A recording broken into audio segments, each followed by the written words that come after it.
Hi, everybody. Well, thanks for coming to this environmental marketing preview of the course we're going to be offering in late fall. I'm Mike Smith, and I'll be the adjunct professor for the class and also just finished working on the curriculum and the course content. So I have some interesting news for you, and that is that I got married 9 weeks ago to my high school sweetheart, Cheryl. Yay, Cheryl. And she is the love of my life, but we didn't have Facebook or email or Twitter or anything back then 30 years ago. We wrote letters and things like that, and she went to Virginia Tech, and I went to Northwestern's Medill School. Hey, Tech, yay. And at Northwestern in Chicago, it was awful cold and awful far away from Virginia. So we got together about 2 years ago at our reunion, and then did the Facebook. So it was F to F. It was face-to-face before it was social. So here's what's interesting about that story, why I tell you I just got married. One is I'm a happy newlywed. And the other is that during the time of our courtship, I was writing Environmental Marketing 693 for this course. So imagine the dates that we had as I toiled over the environmental marketing books. And the second part of that story is that this is our honeymoon, right here, right now. This is our honeymoon, right here, Morgantown, West Virginia. I was here earlier this winter, saw Chad, we went to an Iowa State game. So I mean, this is it. This is home away from home. We're actually from Fairfax County, Virginia, and I have a company. There's another clap. A lot of shout outs. Greensmith Public Relations, Mike Smith, Greensmith, there's my branding.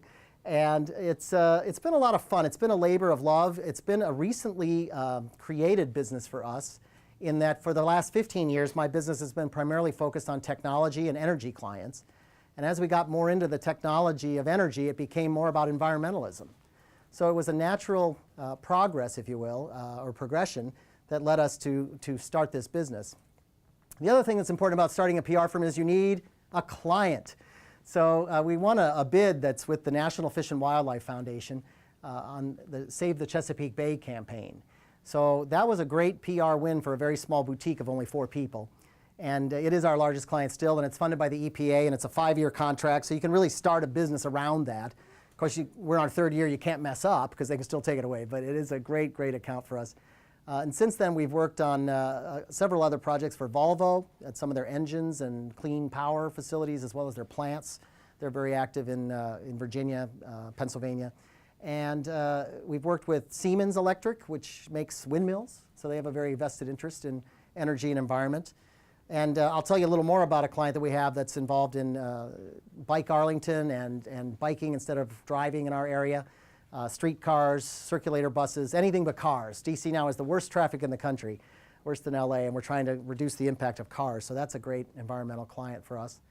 And the one I'm going to start off with in just a minute is the Shenandoah National Park, which is a client of ours relative to tourism and marketing the cabins they have on Skyline Drive and trying to get tourism and hospitality up on the Blue Ridge and on the Shenandoah Skyline Drive. So having said all that, I did not put my handle on here, but my Twitter handle is @PRYouReady, PRYouReady, Y-O-U, so PRYouReady. But I've been tweeting here as Smitty PA because my nickname back when I knew Cheryl back in the day was Smitty. Maybe I should have had Smitty PR or Smitty's Garage or Smitty something.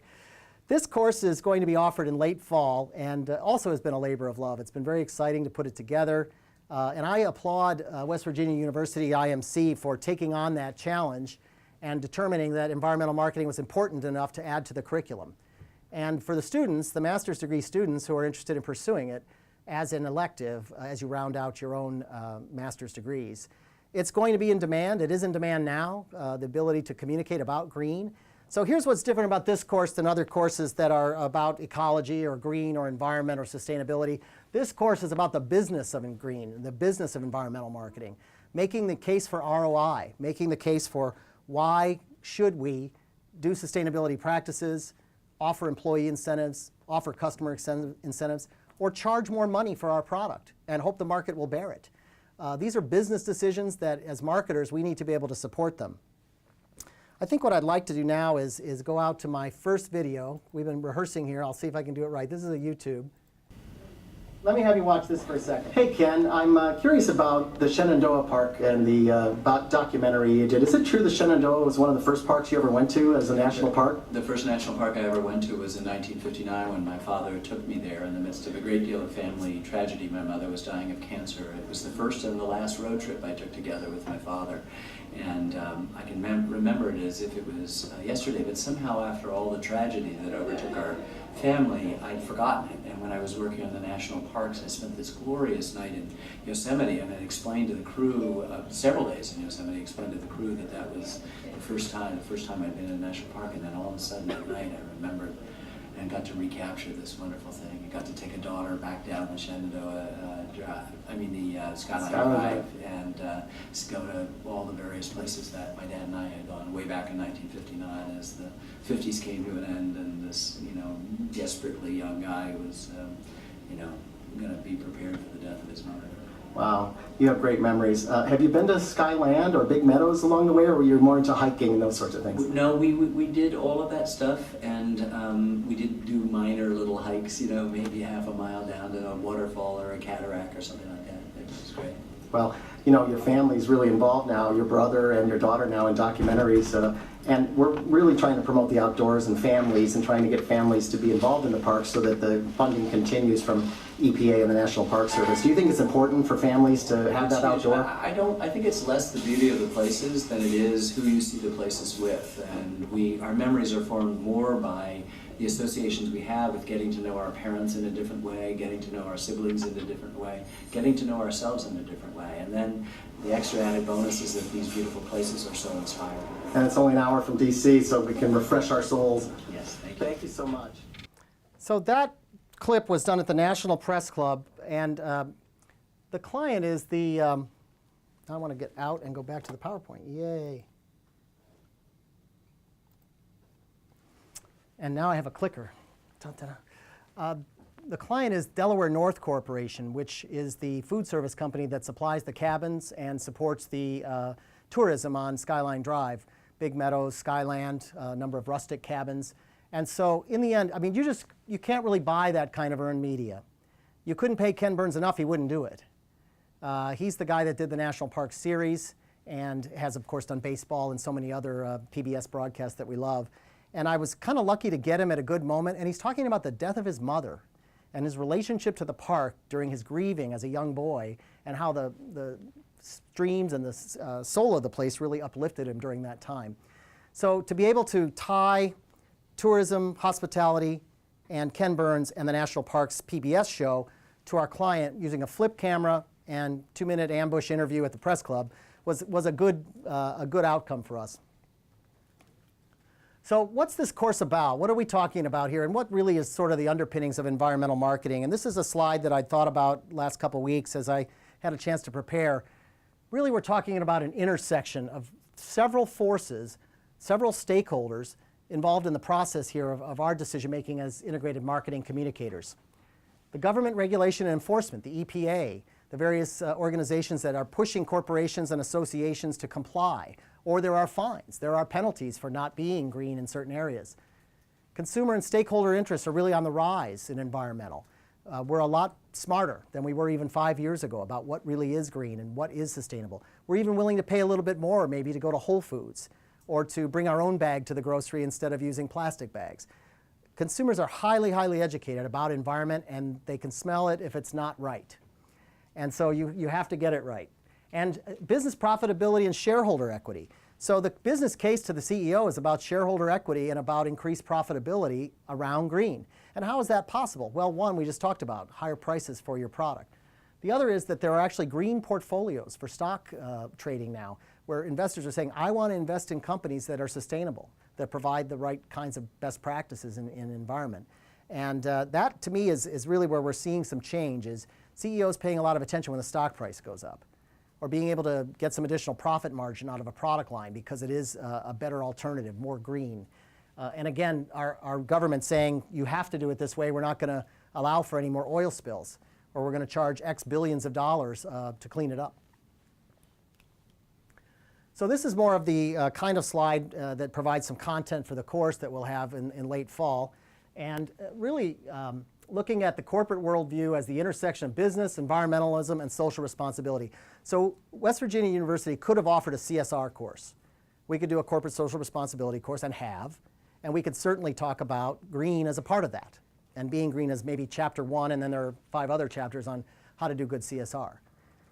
We can talk about environmentalism as it relates to crisis communications. That's the class I taught with Kara Price, my star student, A student last fall.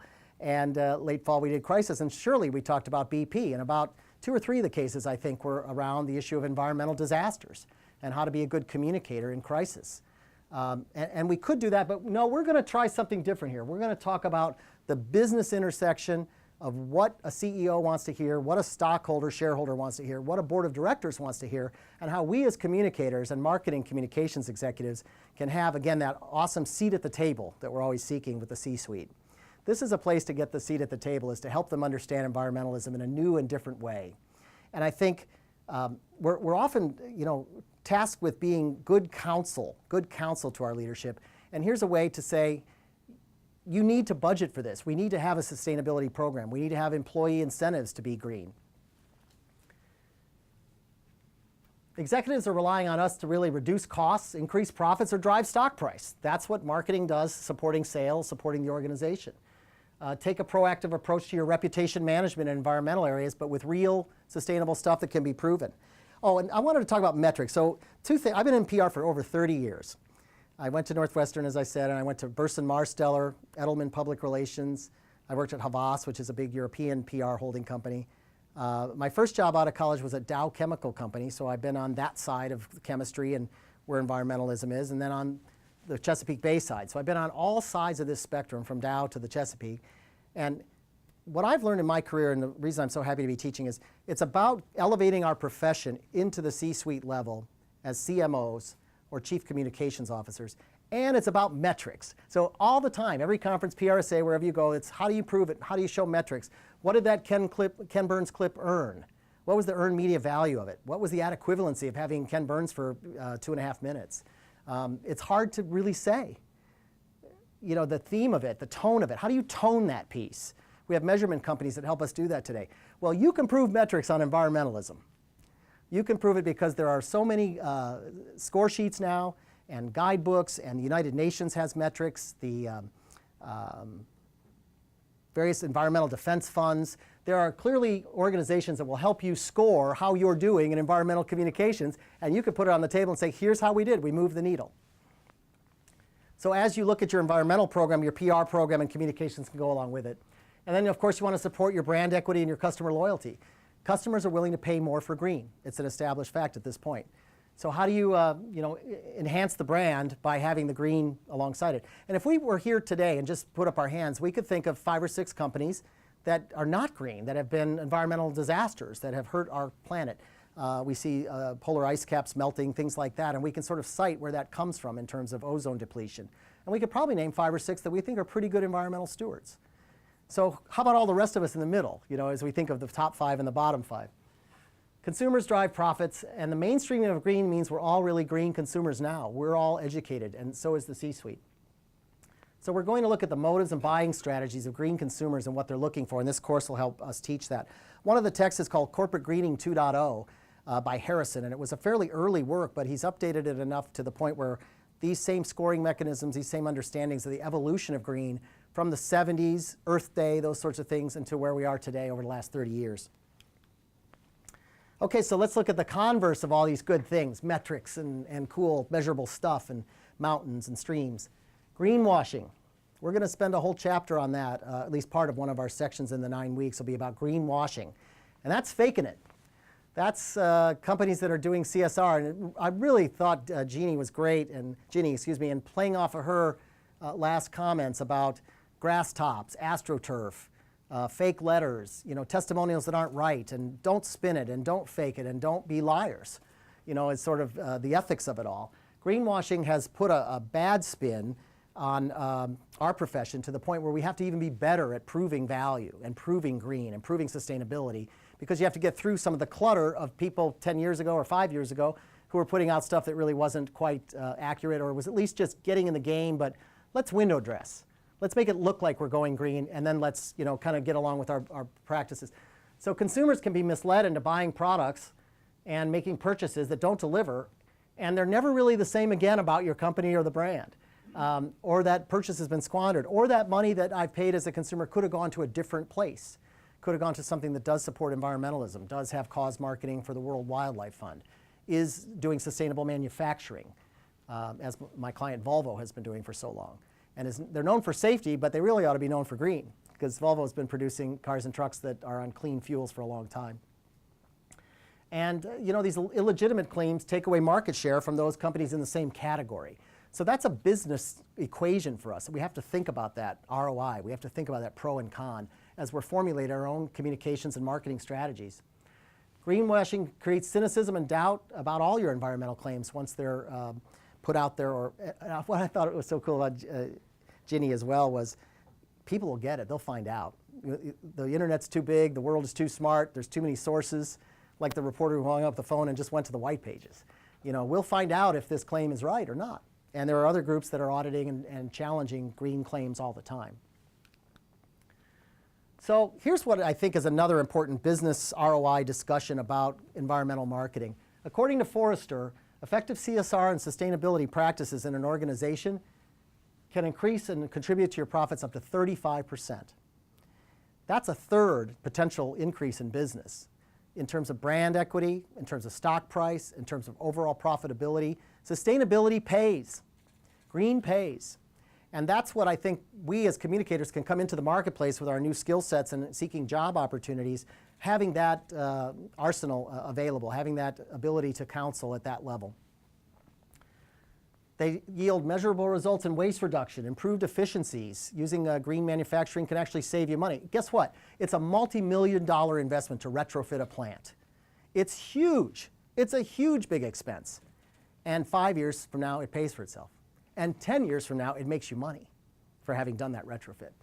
So those are the kinds of things businesses are thinking about, and some would be short-sighted and say, I'm not going to make that multi-million-dollar investment. I'll just keep trucking along where we're at. And we're not in violation. We're okay. Maybe we don't need that smokestack scrubber or that extra environmental equipment. Also, of course, it improves your community relations if there's nothing coming out of the stacks, or if there's improved ways of mining here in West Virginia, for example. Brand recognition. Folks know you for being green, and it is something people can put the recycling logo, the ubiquitous logo on their packaging if it's a consumer product, or you can make claims to how you're doing as a manufacturer and clearly get rated for it. And more importantly, not get fined for not doing it is important as well. Communicating clear and measurable sustainability objectives helps you with your corporate governance, and organizations realize an ROI through these sustainability efforts. And that's the point we're going to try to prove over the next, over the 9 weeks of the class. So rather than going through this whole thing, I guess the important thing is it's a business approach for long-term shareholder equity, embracing the opportunities from an economic, environmental, and social point of view. So what do we do in marketing? We really have to do our organizational grid. We have to look at a framework of strategic, the financial implications in investor relations, customer service, product service, the governance and shareholder and stakeholder equity in each of our stakeholder groups, whether that's customers, employee groups, the many publics that we all deal with. And then the human resources and companies that are sustainable and do offer these practices attract better, smarter employees. People want to work for companies that are doing well by doing good. And I think retention is up. These are models that we can prove with various econometric modeling that we'll show during the class. Now, I wanted to share just a little bit of our work that we've been doing lately because I think it's kind of fun, and then we'll go into sort of how the 9-week lays out, and then I thought we might ask some questions and answers and get some of your questions and where you're at with your own environmental or sustainability programs. In fact, I've been lucky to be out at the table out here with Cheryl giving out our cool wildflower seeds. You gotta admit, this was pretty good marketing now. Be part of the solution, green. I don't know, maybe I'm silly, but it's a chance to let you know that we want to get a fully enrolled class here. We want to offer this course, and we have enough interest, I think, now. Chad's committed to doing it, so it will be on the curriculum. So relative to our National Fish and Wildlife Foundation, in Richmond, we're working with inner city kids who are doing some work building a victory garden, if you will, and preventing stormwater runoff from some churches in the area, Baptist churches downtown in a really tough part of town, tough part of the city. So it involves schools, kids, gardens, churches. Can I say that again? schools, kids, gardens, churches. Tough part of town. A lot of reporters didn't want to come out there. What is it, the east side, Gerald? You would know it anyway. It's a part of town where one reporter in particular wanted to hear a good story for a change, not a gang story. So being able to talk about ways that young people are helping the Chesapeake Bay all the way down in Richmond, because the rivers there run, ultimately the James runs into the bay. We're also working on forest land preservation, and the National Fish and Wildlife Foundation takes EPA money and takes private money from companies like BP. They got $1 billion from BP from the penalty fee, and their job is to disperse it to groups that are doing great environmental work. So Congress set up this organization to use public-private funding to do great remediation and environmental support. And one of the projects is, in fact, the forest lands down in the southeastern part of the country where many of you live, in southeastern United States, mid-Atlantic. And we're going to be doing an anniversary project for them in DC fairly soon. But this is about restoring a natural forest that provides native habitat for the red cockaded woodpecker. I never would have known what that was. The indigo snake. These species will die if these forests don't live. So, and also one thing I learned, and another angle that we've had for media, is these trees are vital to our national security because they are buffers around military bases. So, and the most recent thing we've been working on is this stormwater pollution. Towns and cities around the country are facing stormwater fees for not adequately addressing the runoff. You know how much it's been raining, right? The deluges of rain. It rained a lot on our way up here yesterday. It's been an inordinate amount of rain. We need the rain, the reservoirs need the rain, but it also means storm sewers and stormwater runoff is taking place, and it's overloading our systems. And it goes into the Chesapeake Bay, which is the largest aquifer, largest estuary in the world. It goes from up in Niagara, New York, down to southern Virginia. So it's 8 states, something like 90,000 square miles. Anyway, I wanted to show a video here about another project that we're working on for the Bay, and then play a short radio clip, and then we'll come back and talk a little more. This is WJZ-TV, Baltimore. From the city to the counties to your neighborhood. Now, it's complete coverage. It's WJZ, Maryland's news station. They're at least 1 million years old, and tons of them are rolling into Maryland. They're fossilized oyster shells. Alex Dmytryk reports the first load of the Oyster Express arrived today. Down in Florida, there is a huge deposit of ancient oyster shells. 1 million or more years ago, they fossilized as Gulf waters receded. Now, they're on the move. CSX is picking up the $2.5 million in rail costs to bring the Oyster Express to Maryland. The oysters are integral to Maryland, so we need to restore these beds, and we're so glad we can be part of that process. In this case, that process uses the fossilized shells as building blocks. In earlier efforts to rebuild oyster reefs, used concrete was laid on the bottom because oysters can't live in the mud. The bottom of the bay is silted up, and so oysters need hard substrates. And onto that substrate go recently recycled shells, not fossilized ones, each with a baby oyster or two attached. This time the substrate is going to be ancestral and huge, enough fossilized shell to fill hundreds of barges. We believe this is the largest oyster restoration project ever performed in the continental United States. This is just a fraction of the fossilized shells headed for the bay. The amount of material that we're bringing up here could fill M&T Bank Stadium, a football field, 1 foot deep, 80 times over. A good thing they're rested up to work after their million-year nap. Alex Dmytryk, WJZ Eyewitness News. The fossilized shells will be used to build protected oyster sanctuaries in Harris Creek and the Little Choptank. That's a pretty long piece. Now, corporate sponsors are there, CSX. CSX has problems. If you Google CSX, Google News right now, they've had 2 derailments in the last month, one in Roanoke and one in the Baltimore area. This is the cost of moving all the millions and millions of tonnage of transportation, and rail is the most environmentally sound way to move products and services on throughout our country. So CSX got some pretty good playback on how they're trying to restore and support, and how they're trying to be good corporate stewards. It also helped that Michael was from Baltimore, and he kind of spoke in Baltimoreese, but that was just a benefit of it. So we're bringing in a corporation, we're bringing in the EPA, and we're bringing in this notion that we had one day as we were sitting around the brainstorming room.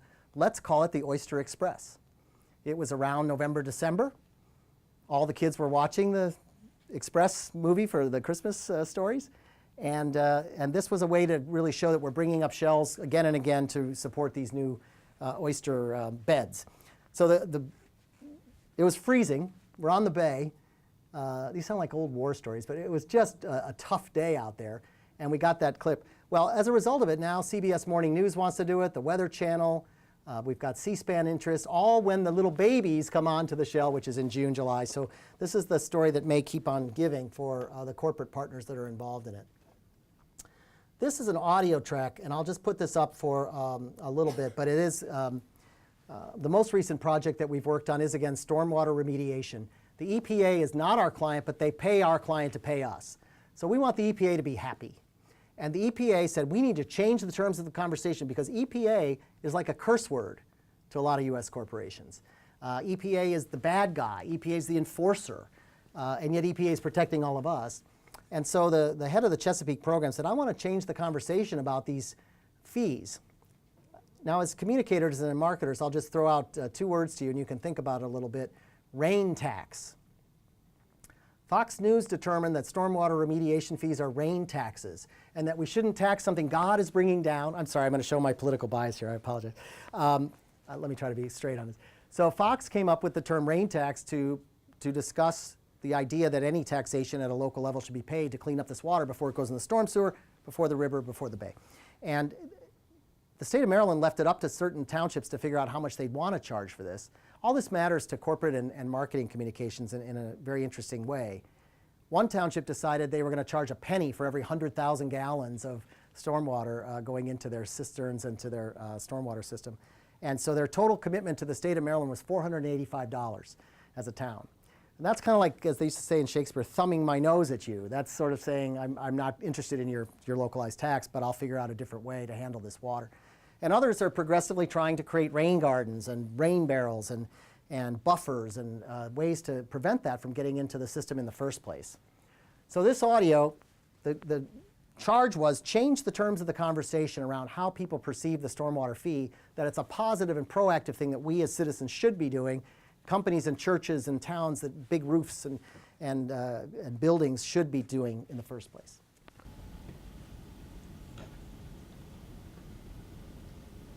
Concrete, asphalt, and metal in our cities and trickling into the rivers and streams of the Chesapeake. But as environment reporter Jonathan Wilson tells us, the way we control that runoff is under debate.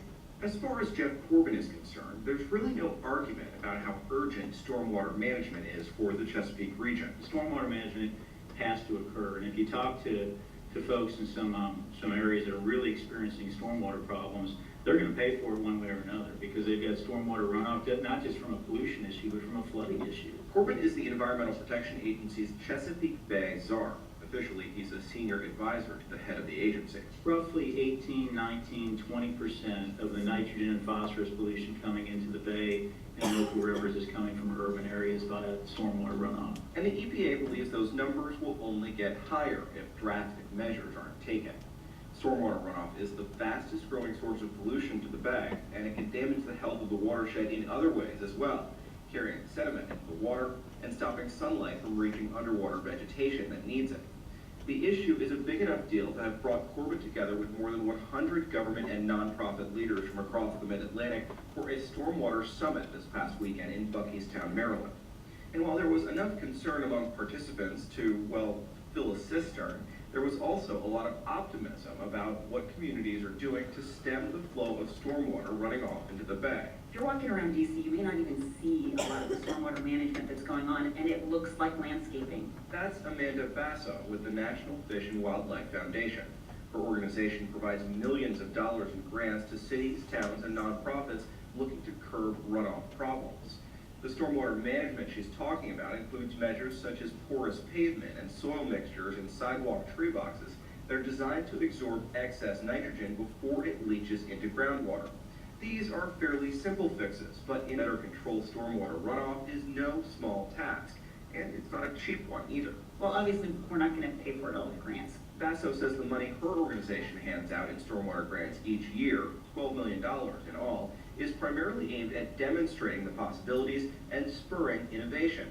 But communities aggressive about stormwater management projects are increasingly turning to a stormwater fee. I think you get the idea.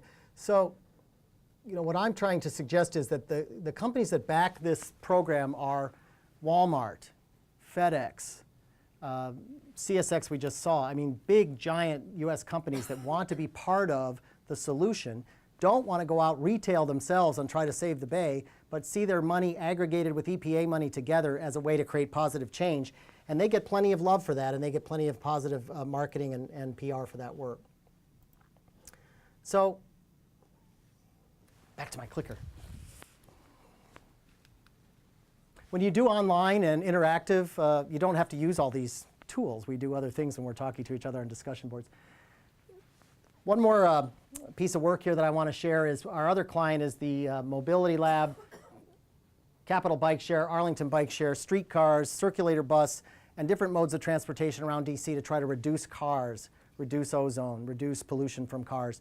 DC has the worst traffic, as I said, in the country, worse than LA and worse than New York. And so our job is to try to support getting corporate involvement in transit, getting companies like Boeing and Hyatt and folks that are headquartered in the Arlington region to provide transit benefits to their employees. Well, guess what? Here's the most interesting thing. You are a cool kid. All of Cheryl's older sons live in Arlington, in Clarendon, Ballston. This is where young people want to be, and they don't drive cars. They don't want cars. They want to bike, they want to walk, they want to take the metro, they want to take the city bus. And my daughter, who's 21, I don't think will ever own a car. She wants to use buses primarily. So the quality of the workforce available to Arlington companies like Boeing and Hyatt and many others is a very high quality, highly educated workforce who has progressive attitudes about transportation. There's a major benefit there. Remember my circles? The top one was about government and how government regulation can impact, or how Congress can impact our decision making. This year, Congress made a determination to remove some of the transit benefit, the corporate transit benefit. So companies that have given out fare cards in the past, or coupons or tickets or gas cards or whatever it might be, used to have a tax deduction for that. It's a lower deduction now. So many companies can't afford to give as much to the employees for commuter transportation as they have in the past. So now we have a regulation coming down. We have existing attitudes. We have these great employees that we've been able to bring in who are very productive, stay at work late, you know, want to be with their friends and stay in town. And all these exigencies are coming right to that middle spot where it's IMC, and that's us trying to solve that problem. And what we're trying to do is say, hey, corporate HR department, you really should stick with what you've been doing because you're going to retain talent. And that's worth X hundreds of thousands a year to you. Or recruiting costs alone, the cost to employ and hire and train a new employee is about $100 grand before you start paying their salary. So how much is $100 grand to you in dollar fare cards? How many dollar fare cards can you give out every day to an employee, 365 a year, before you get up to 100 grand? So these are the kinds of business equity ROI decisions we're trying to make as communicators, as marketers, and supporting the marketing function in our organization. In this case, we were able to get Ray LaHood right after he left as being transportation secretary. He's a congressman from Illinois, and he was DOT secretary under both a Republican and a Democratic administration. So he's well loved, he's a great guy, and he bikes to work. The guy is in his late 60s, early 70s, he bikes to work. So he practices what he preaches. He believes in light rail and trains. And we were lucky to get him at no cost, even though he'd signed up with the Speakers Bureau. The Speakers Bureau now charges about $25,000, $30,000 for him to give a talk. But because he cares so passionately about this issue of transportation, even the Google car, I just saw it in yesterday's paper, the Google car, the new prototype of what the Google car is going to look like that is driverless. Anyway, I mean, you don't have to have a steering wheel. It's automated by computer. You sit in it and it takes you places. Talk about the Jetsons, the old cartoon. Anyway, having him available to our clients to be able to call to action for a transportation future that's less dependent on automobiles and call for a gas tax to support alternative was an amazing thing as he just left office. Then the last thing, I have a little blog in Frederick, Maryland, not too far away from here, called the Greensmith Blog. So I like to blog. I write for Huffington Post, HuffPost Green. I have this blog. I write for Patch. I write for Topics and Topics with an X. And I wrote a column at one point, "It's not easy being green." Remember Kermit the Frog? He would sing that song, "It's not easy being green." It's really not easy being green because there's a lot of pressure to say, let's kind of short circuit that. Let's not budget for that. we got bigger priorities. We're trying to launch a new product here. We can't think about packaging. We got to get this thing out the door. Let's use the cheaper, faster product. Let's use a plastic that's a lower weight plastic that's harder to recycle as opposed to something that is recyclable. So these are decisions that are made in boardrooms, manufacturing offices, corporate hygiene departments, HR, and marketing every day. And we want to be able to speak smartly, wisely, and communicate at the table with those others. It's been a lot of fun for me to go from being Dow Chemical to being Greensmith, and from doing corporate comms and doing technology-related communications and energy into environment. And it's fulfilling. At the end of the day, you feel pretty good about what you've done. I was telling somebody that was the camera guys that were doing some of the videos earlier that we had a camera guy from a TV station come out with a waterproof camera, put it down in a creek on this lower right, underwater, so he could film the restoration of brook trout coming back into a stream in the Shenandoahs. So he gets his camera down just as the anchorman is a fly fisherman, caught a fish, takes it off, catch and release, puts the fish back in, and the cameraman's underwater watching it swim away, and that was the shot. But anyway, I mean, what a day that is. That's better than writing the press release. So I think the Greensmith idea and the greening of America, and you'll see in the books, the textbooks we've chosen for this class, some real interesting dialogue around social and how social media impacts these discussions as well, is here to stay, and it's here for the next generation. And I'm just glad sort of at the middle to end of my career to be able to teach it, live it, and start a practice around it that's profitable. This I didn't think was, I think you and I, Mike, in our careers, I didn't think this would be possible for me at this phase of my career to sort of reinvent this way. Let me go to the class itself now. And this is how we're going to break down the 9 weeks over the course. And through it all, there's an environmental marketing plan that you will have to do for either a company that we agree to or your own company. When Kara and I did it for Crisis Comms, we ended up helping out on her own internal program for Blue Cross Blue Shield in Alabama. Other companies, we had a guy in our class from the U.S. Army, and he decided to do his crisis around sexual harassment in the military, which, by the way, just happens to be in the paper again today, another drill sergeant that they found. But anyway, that being aside, a crisis comms plan was needed for the class. Here throughout the course, you'll be looking at an environmental marketing plan that has ROI. So guess what? We're going to do some math, actual math in this class. You didn't come to graduate journalism school to do math, but here we go. Enough to at least look at ROI, look at return, look at the idea of evaluation and assigning value, profitability values. The HR value I just gave you of $100,000 to get a new employee started versus keeping them by offering a transit benefit. Those are real world business decisions that allow you to go into the CFO and say, yes, we're going to invest that $5 million in retrofitting the plant. It's going to save us on compliance issues with EPA, and in 5 years it'll pay for itself. In 10 years you're going to be making money on this retrofit. As communicators and marketers, are we allowed to have that kind of conversation? I think we should. I think we should be at that same table. So the green consumer, who are they? How do we earn their trust? And how do we earn their trust, particularly if the company's had some issues in the past? How do we overcome? We've talked about BP, and that was in our crisis class. Will they ever overcome? Do they need to rebrand? I think today they're fighting the recipients of the BP trust over whether you were qualified or not to be part of the system in the Bayou area, or whether your claim was falsified. You know what? I'm thinking maybe your lawyers wrote that ad, and it's time to not do that ad. It's time to think about something else. And we spent like an entire half a class on the CEO, Stewart, about his claims that he didn't need this stuff anymore, and he was going to go off to his yacht from BP. Anyway, I digress. So we're going to look at how consumers can get the trust earned and have them understand that they have a relationship with the brand. Strategic partnerships and the new stakeholder. Who are these new stakeholders we're talking about? Are we just talking about green groups, Greenpeace, Trout Unlimited, or are we talking about mainstream consumers and other folks? Crisis we just talked about, and we will look closely at the Deepwater oil spill, and then recovering and mitigating those losses if in fact that's something your company will need to do. Now communicating sustainability is becoming harder and harder in my view, because it means a lot of different things. What is sustainable? What do we mean by sustainable? Sustainable energy, sustainable products? That definition has been varying widely, but there are specific sustainability scientific terms that we need to understand as marketers. And all the way from the C-suite to the, what do they say when you're writing a press release or you're doing something for newspapers, write it for, you know, a 14 or 15-year-old vocabulary. You have to keep it simple, stupid, as they say. We have to make really highly complex scientific principles and terms easy enough for the average consumer or buyer to understand. So how do we get the science right and get the soundbite? Environmental branding on packaging, logos. Of course, now there's Energy Star appliances. Energy Star is a specific program. We have helped clients with their Energy Star certifications and looking to make sure they got that label. That's an important thing. Certified green, certified organic. Today, when you're buying organic foods, you have to have a certified organic classification.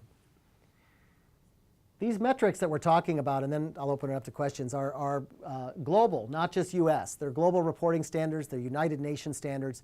They're things that we have to now comply with if we want to prove ourselves as a green or sustainable organization. And then on lesson 8, it'll be CSR, researching, creating, enacting. How do you make your plan go live? How do you write green principles into a marketing plan that has objectives, strategies, tactics, outcomes, measurements? How do you write that in and get that right so that it goes all the way through your marketing plan? And then it's not easy being green. I think what we'd like to spend the last week doing is just sort of debriefing with each other as a class how tough it was to drive some of these decisions and make choices. The books that we'll be having as text along the way. Some of these videos that I showed you, we'll have some other videos from the folks that are leading the way in the environmental movement. I'm going to have Ed Begley Jr. I don't know if you know Ed Begley Jr. He's an actor, but he's kind of crazy. He has a reality show about how to be really green in his house. So he rides his bike and he pumps his bike so that his wife can use her hairdryer. He's kind of a little over the top on green.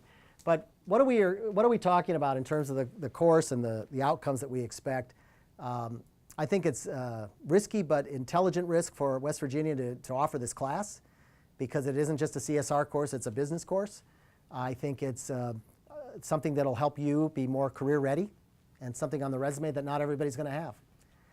So it's been a pleasure to talk thus far, and I thought maybe we could kick around some ideas about maybe what your organizations are faced with as they think about these equations of risk benefit or balancing that. And if you want to talk some more about what you think the course can be to you, I'd like to do that as well. Thanks. Yeah, hey, I had dinner with you. To invite prospective students to consider this factor about this category is that you will find some surprising potential client work or whatever.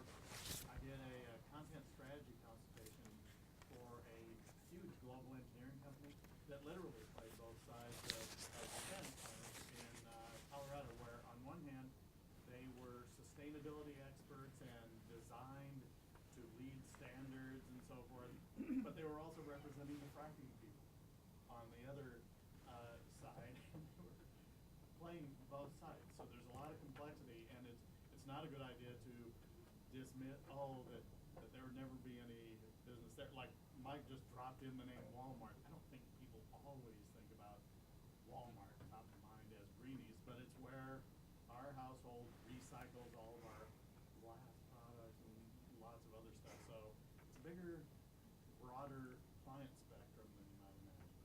Thank you.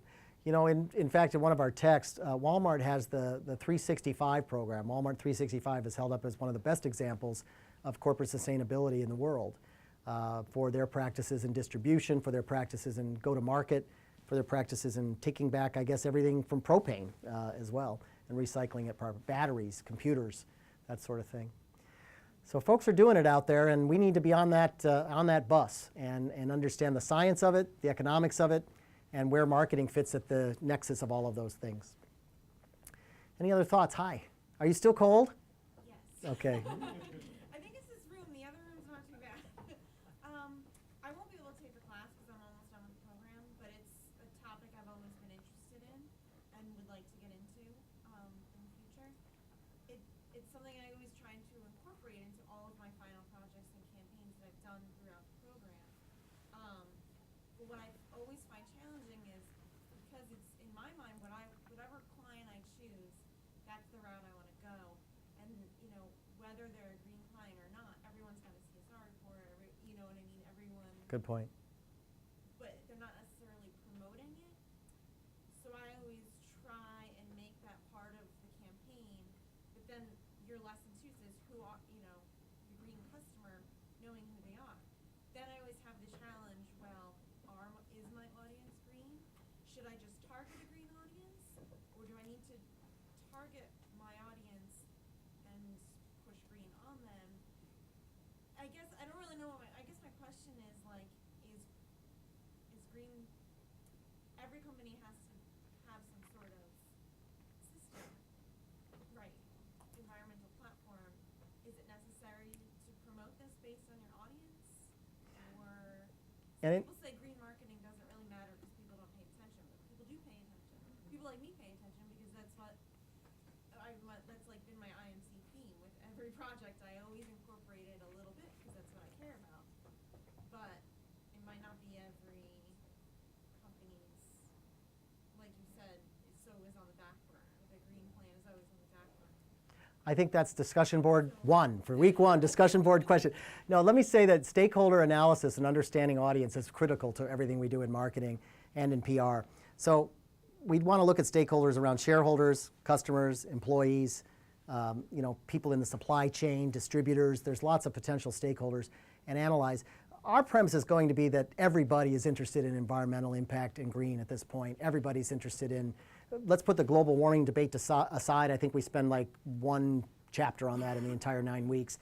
Putting that aside, sustainability and understanding carbon and carbon footprint people are very, very smart.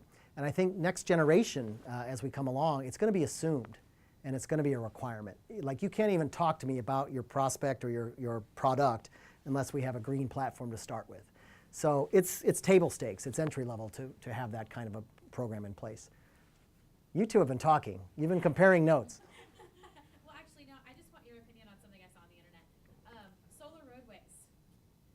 Wow. So in terms of transportation, I guess there's a engineering couple out west that have been building these hexagonal tiles that have LED lights in them. You can do all sorts of super cool things with it. I was just wondering if you had heard anything about it in regards to greener transportation, because you can, like, basically, because they're solar panels, you can put them in a McDonald's parking lot, and suddenly they don't have an electric bill, and they can produce electricity, and it's super cool. But I just wondered if you'd heard anything about it as far as the feasibility of something like this, because that, for me, would be something that if you had a company that had the capital that wanted to make a big statement, yes, we care about this, then you invest in going completely solar or something like this. I think it's amazing. I don't know about it specifically. I know about the solar cars, the solar challenge every year, where people have the solar cars and they drive them as far as they can and get as much gas mileage as they can from solar panels. I guess the man with the Google glasses knows something about it. Yeah, I've been following that for about 4 years now. If you go to YouTube and search the Solar Road, it's called the Solar Road, and you will see a whole bunch of videos that this couple out in Idaho has done. And they actually have built these roads, and they have a whole prototype of how the roads, the extra energy that the roads gather from the sun and is not being used goes out to neighborhoods to power neighborhoods. It's absolutely incredible what they've done. And That's they do it amazing. all on glass. Wow.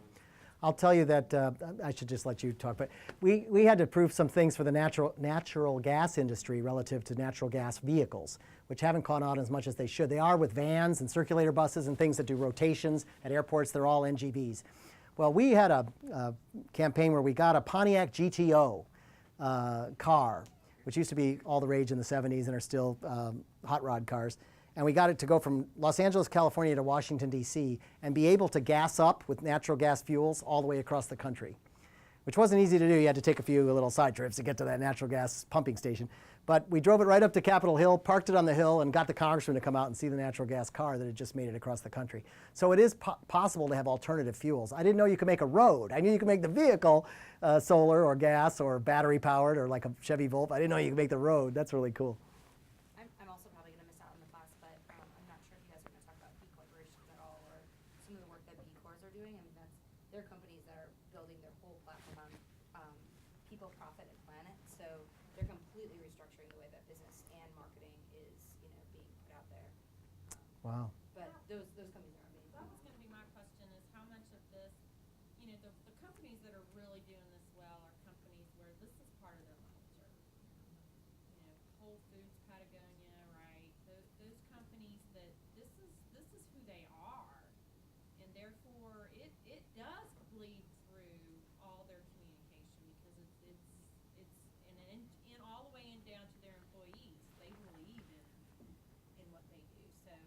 much of the course will be Culture. culture oriented because, I think you have to have that in order For it to be real. for it to be authentic. Yes, yes. I think you're right. You can slap a CSR report together. That's right. That's right. And those employees probably went to work there because they felt they could have a connection, cultural connection with those organizations.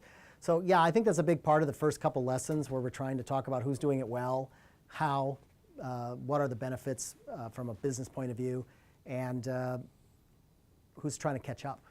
And they are profitable. That's the thing. A lot of these, I think, they look at it and say, well, you can't be profitable and do that. That's not true. There are some very successful companies. Listen to what a couple of students did in my hometown in Fort Collins. A couple of CSU students, young woman from Vietnam, a young man from India got together. They had this idea. She remembered that farmers in Vietnam were burning rice straw because they didn't know what else to do with it when they were done growing the rice, and it was polluting the air. They figured out a way to take the rice straw, grow mushrooms, delicacy type mushrooms in it, and return the residual byproduct of it in the form of biofuels back to the farmers to grow more things, everybody benefiting in the whole loop financially, socially, Yep. environmentally, and they won a huge Shark Tank style competition doing it and are making a big business out of it. So that Lots of win-wins. a bunch of ways where it isn't just a feel good, wouldn't it be nice? And too many of us in our profession are guilty of writing really nice CSR reports that are a little bit. Those are win-wins. You know what, I think, Kara, I'm going to tweak this a little bit because I still have time to get culture in there a little further up front. Not just the consumer, but the culture, the corporate culture of green and sustainability. I'd just love to get your perspective on talking about culture. Why the United States has such a problem catching up and accepting this type of thing. I was in Australia 10 years ago, and when you go to get gas in Australia, you fill 2 tanks in your car. One's natural gas and one's gasoline. And every single car that's made by Ford, Chevy, all the same companies are made that run, those engines run on either fuel, and they have 2 different tanks, and there's a switch on the dashboard. When you run out of one, you just flip the switch and run to the other. And they were everywhere. It wasn't like you had to go to special places, like you went to Safeway. Wherever they sold gas, that same thing sold. And I don't understand, that was 10 years ago. Yep. We still haven't gotten there. And what is your opinion on why are we lagging so far behind? You know, we use more of the world's energy than anybody else. We use exponentially higher amount of the energy, and we have a much higher carbon footprint. I think for business and for society, it's supply and demand. So companies have to change on the supply side, and consumers have to demand better fuel economies, cleaner emissions, less use of their cars, like the bike option, those kinds of things. And I think we're starting to get there. Sometimes it takes pain to have any kind of gain. Most of my growth experiences in my life have been around some kind of pain where I thought, I better change how I'm approaching that, particularly trying to raise my children. But anyway, you know, the idea of changing our behaviors, changing attitudes is a PR and marketing thing. And I think with the dire consequences that we're starting to face, that our generations of new children are finding out, you know, we have some serious issues ahead of us. We have whole countries and islands that are going to be overrun by water fairly soon. So it's real. I find that if we can't get the economics to make sense, none of the environmental benefits will ever really come to fruition. And along with a response to your question, we have some of the cheapest gas. Yeah. We have some of the lowest cost. I mean, one of the reasons why fracking is not as popular is not really because of all of the environmental movement, it's because natural gas is so cheap. So if we can't get the economics to work, we're not going to get those solutions. And I really am interested, you had mentioned that there's not going to be too much about climate crisis in this course. What's so fascinating to me is 10 years ago, it was like 50-50. People thought it was a problem. A lot of people did. And now there's been this whole movement, like this whole PR campaign to sort of bunk good science. Yep. To, it's almost now patriotic for some people to disbelieve Climate that change. there is a climate crisis Right, happening. right. Hardest part about it. Suddenly, It became if you political. liked the if you liked,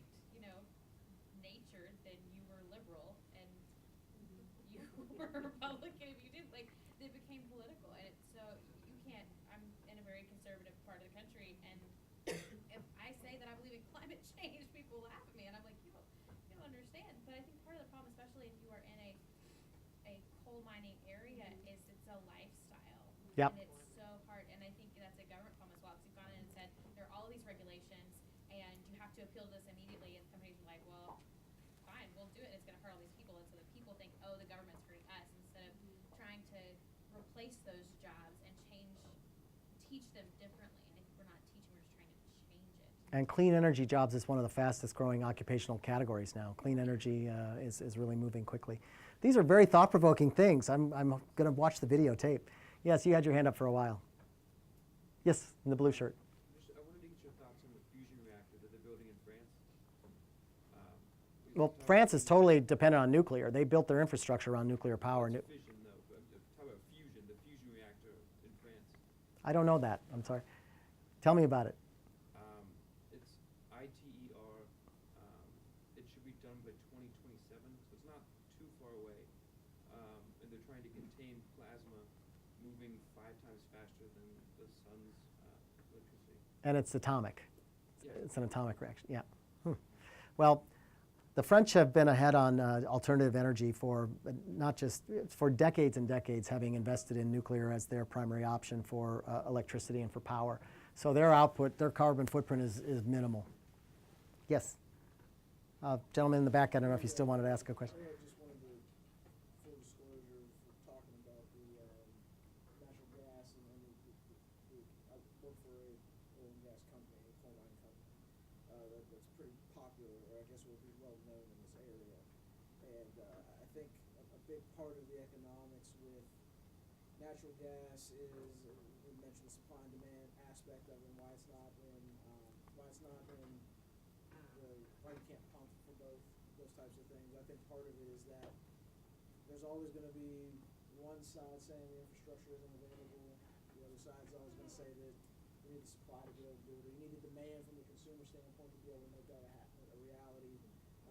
So now what you're seeing is in Pennsylvania, West Virginia, Ohio, you're seeing natural gas being a huge boon to the area. And I think that's always going to be the balance when you start talking about climate change and where the debate becomes. You talk about the amount of jobs that come out of the industry, you talk about the amount of money that it produces, you talk about farmers instantly becoming millionaires, and they've never received that type of money in their life before. That's always going to continue to be a delicate balance. The difference between the amount of money that you can make versus what the carbon footprint could be for something like the oil and gas industry or coal mining industry, that's always a delicate balance. And I think the company that I work for and the industry in general, you're trying to figure out a way to not only make that balance happen, and you're going to have regulations that's going to work in conjunction with it, but also making sure that you're doing the necessary things, which is your CSR being really authentic and making sure that you're promoting what the environmental benefits of the business is. And I think that's a difficult aspect when you're talking about producing energy in a country that, now that you've found a lot of it and you have a lot of production going on, how do you take the delicate balance between the two things? I'm not sure that this course may or may not address that, but that's something that obviously you have to think about too, particularly in this area, the tri-state area, PA, Ohio, West Virginia. There's a lot of drilling for natural gas. There's still coal mining that's still very huge. And the livelihoods is what probably makes that divide the biggest issue. Yep. You make a great living going down in the coal mine, do it for 30 years and retire. But if you tell the EPA is going to come in and make some regulations to be able to reduce that, now you're going to have a lot of ticked off people. How do you balance that when it's needed, when the business needs to adapt to the environmental issues that it runs into? And I think that's probably the most difficult part for the energy industry to try to balance. I just wanted to Really well said. Really well said. Thank you. And I think that's the thing that we're still trying to, all the companies are trying to figure out.